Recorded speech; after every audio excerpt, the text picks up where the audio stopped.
Most of the people who turn to be who they are in the society went through childhood trauma.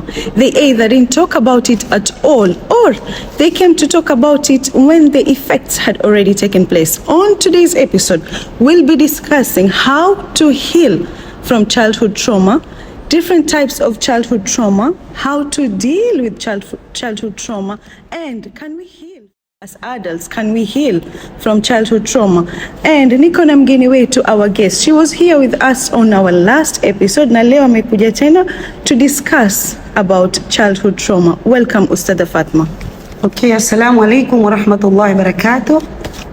Thank you so much, Sister Salma. I thank Allah subhanahu wa ta'ala to be in this platform of knowledge, so we are educating each other. Naam, karibu Ustadha. Asante. So what is childhood trauma, Ustadha? Naam. Childhood trauma is a disturbing, distressing experience during childhood. Most people who turn to be who they are or how they behave in a certain way went through child trauma.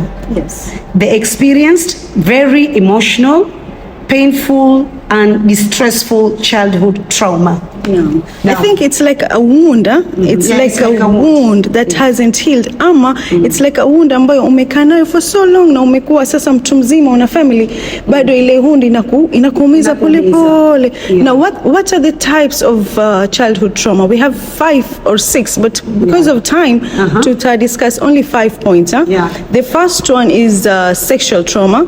Tuko na physical, tuko na emotional, tuko na neglect na natural disaster. Like right now what's going on, tumeona Turkey na Syria earthquake. It's like natural disaster, they didn't ask for it, may happen. Physical trauma, if I'm not wrong.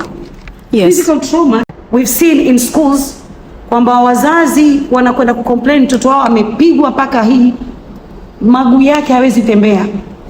Kijana alikula chapati ya headmaster. Yes. There was an incident akaletwa hapa paka Coast General mtoto because amekula chapati ya headmaster. Wange found out the reason as to why mtoto amekula chapati headmaster. Maybe nyumbani hamna chakula. Akaenda kuchukua ile chakula headmaster. They would have find out first, wakaangalia the cause of huyu kijana kula chapati. I'm sorry, nitaka kuelezea kisa kidogo kuhusu hii trauma. No. Kijana alichukua mkate kwa kibanda au kwa duka. Right? Alipochukua ile mkate akashikwa na polisi. Polisi akampeleka kotini. Then the judge alitaka kujua the reason as to why huyu kijana aliiba mkate. Akasema mamangu ni mgonjwa, kila siku naenda kibaruani, lakini leo sikuweza kwenda, kwa hivyo tulikuwa na njaa, that's why nikachukua huu mkate. Right? Judge akanyamaza, kisha akasema sisi wote tuna makosa. Right from the shopkeeper, the police, na yeye judge na wale wasikilizaji pale, kila mmoja atoe $1 ampatie huyu kijana with immediate effect, because huyu mtoto alikuwa na sababu ya kuiba huu mkate. Ushaona?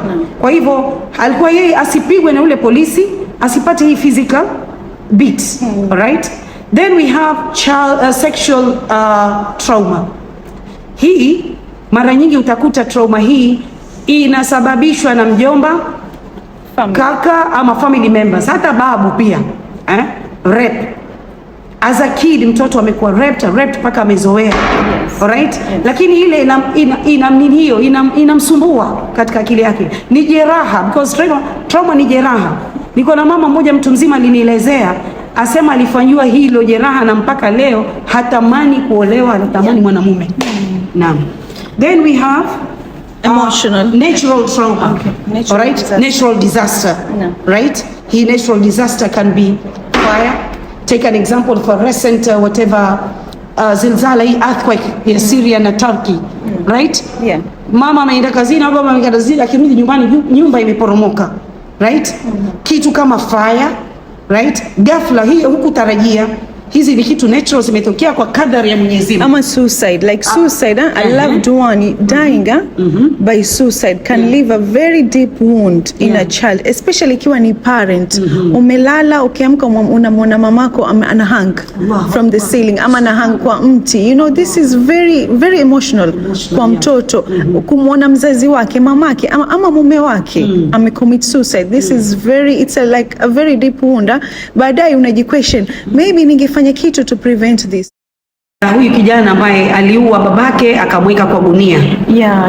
Ile itamuhaunt, imehappen watu wakiona hivi. Babake amemuua akamuingiza kwa gunia, after 3 days ndio inajulikaniwa. Kwa hivyo ile still ile damu yake itamhaunt ya baba mzazi. Lazima huyu kijana angechukuliwa na counselors, especially Waislamu, wakauliza the cause ya yeye kuua babake. Kwa nini? Reason as to why. Ajieleze, then huyu mtoto afanywe counseling ya kutosha. Now hiyo ilikuwa ni natural. Now let's go back to emotional trauma. Emotional trauma, unakuwa ukiamba huyu mbwa, huyu mshenzi, huyu zuzu, maisha yako. I have a friend of mine, kila siku ananiambia, mimi mamangu alikuwa akiniambia, wewe utabaki hivyo. Wenzako wataolewa, utabaki kuhangaika. Wewe ni hivi, mpaka anatukana, anasema mimi sahi, I want nothing to do with my mother. I want nothing to do with my family because she's like emotional traumatized. Since she was, I think 10 years, kila kikaa ananiambia, mimi nilivyokuwa 10 years nilikuwa nikifanywa hivi na hivi, wazazi, mamangu mimi mwenyewe ndo amenipush off the age, mpaka sasa sitaki hata kuwasikia. Why sisi wazazi tunakuwa so emotional ama tunawa traumatize wale watoto? Is it because of divorce? Manake wengine wanasema babake ananiatia mtoto, sasa ile hasira unamaliza. Wengine wanasema no, it's not the fathers, ni mama. Mimi ninatupwa na mamangu, I want nothing to do with my mama. Mamangu anitupa since I was young. Wengi sasa hivi I know 3 sisters, they are 60 plus, wengine washajikua, sema mimi mamangu sitaki hata kumsikia.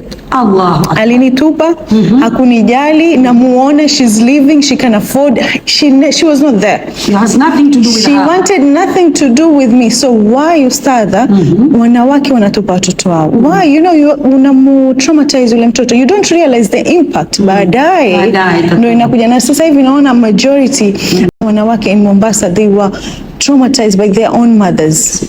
I was arguing with, naambia no, ni fathers, wanasema no, ni mothers, ni mama ndo wametufanya sisi tumekuwa hivi bitter, tunaji-isolate na family because they never wanted me. So why am I even there? Hawakinialika mimi siendi. Na subhanallah, utaona wengi ndo sasa wamefungukiwa, wamefika malengo yao, wamekuwa na kazi nzuri. Sasa yule mama anamwangalia ndo sasa anaanza kwenda kumsumbua yule mtoto. Oh, nilifanya hivi, but you cannot build the relationship. It's too late. Ana family yake, ana mume, ana watoto, ana maisha yake. Leave her alone. This is what. Lakini yule mimi namwambia rafiki yangu, you need to heal.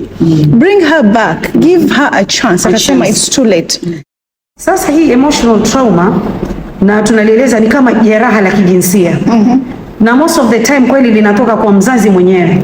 Ana neglect watoto, baadaye anakuja kuwatafuta. I have an example kwamba hakuwashughulikia watoto right from the beginning. Sasa wamekuwa watoto na kazi zao na mambo yao mazuri. Baba anakuwa atakalazwa Pandia, atakalazwa Aga Khan, and when they were growing, these children, the father was absent.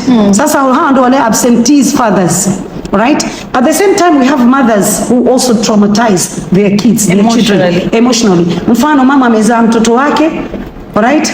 Lakini hakumpenda kwa sababu yule baba hamwangalii.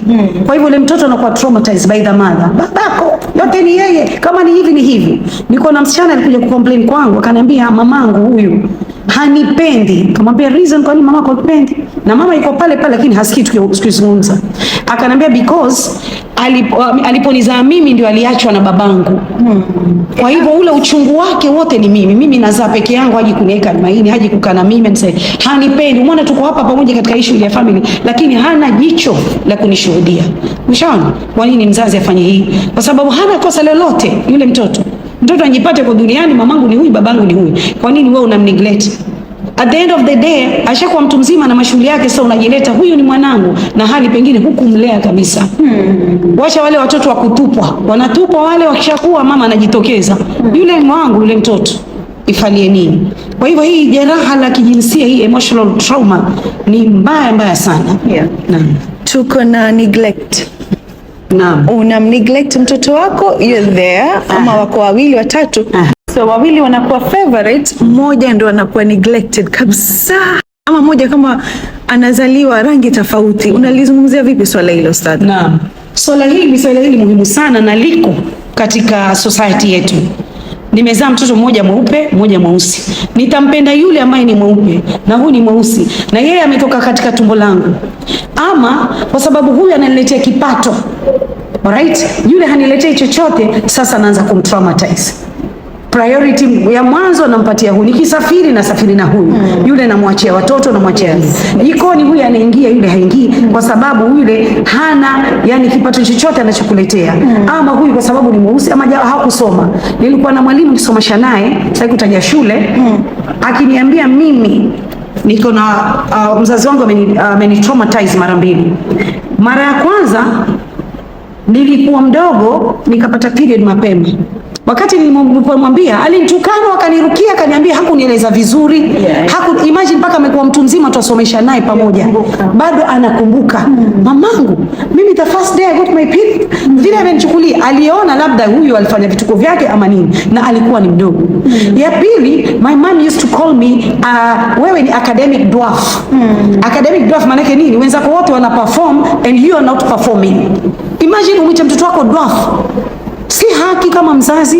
Ndio yale tulokuwa nao tukienukia kusikia wazazi wengine kama mbwa wewe, kelbu wa kwanza wewe. Hiyo maneno yalikuwa ni mabaya. Mara nyingine mtoto shetani mkubwa, adui mkubwa wewe shetani. Mwita mtoto shetani, alafu yule mtoto akikujibu mamake shetani ni nani? Utamjibu nini? Mtoto ni wako, umemzaa wewe. Kwa hivyo tuwache hii sana emotional, yani trauma. Hii jeraha la kijinsia tunawadhulumu mtoto anakuwa nayo. That's why mtu anakuwa who he is kwa sababu ile trauma. Ushaona nayo. Aloleleka nayo. So how do we deal with the childhood trauma? How do we deal first? How do we deal? First of all, I think lazima to recognize the type of trauma. Is it sexual? Is it emotional? Is it physical? Ama ni natural disaster? After, we have to be patient with ourselves. Unajua saa nyingine waweza kuwa unakumbuka, the inner child comes out, unaanza kukumbuka what I went through, unakuwa na hasira. This happened to me. Unaji-isolate, unakuwa unajiona like you're bitter. Unajiuliza, why did this happen to me? So is it possible, once ukishajiuliza mimi, why did this thing happen to me? Why was I physically abused, ama sexually abused, ama emotionally abused?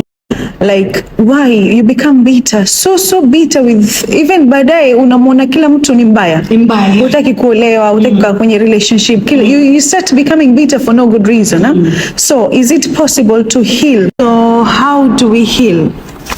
Tushajua how to deal with trauma, so how do we heal from childhood trauma? Do we have resources in Mombasa to help us heal from childhood trauma? Because I know it takes lots of time, care, attention, and thoughtfulness. Do we have resources in Mombasa, Ustadh? Yes, we have resources. We have many counselors, all right, including Dr. Madiha, my schoolmate. We went to school together, alhamdulillah. So she's a great counselor and she's doing a lot to the society. Mashallah, she counsels students, children, yani anybody who need counseling. Dr. Madiha is there, mashallah, right? And maskini, she has very, very many cases. Na mara nyingi, we are not healing because hatutafuti ile root cause ya hii trauma. All right? Don't gasema, we have to recognize the trauma first. Yes. We have to recognize it, because without recognize it, how can you heal? You cannot heal. Unaweza kujiona you're mentally disturbed, huna raha, you're bitter, but there's something behind that. Were you sexually abused? Were you mentally abused? Were you emotionally abused? Were you physically abused? So we have to recognize the trauma first before reaching out for help. Yeah. So yes, no matter what event we might have experienced kama watoto, it is possible to heal. Let's come out, let's speak out, let's heal together. Kama alivyosema Ustadha, tuko na counselors, Dr. Madiha na wengine pia. Now this topic is so wide, we cannot hatuwezi kukava kila kitu. We have only like 2 minutes left. Inshallah we'll be back with another episode, na kama kutakuwa na victims ama survivors out there willing to speak out, please send us DM on our Instagram account, Instagram page, ama send us email. Shukran. Asante.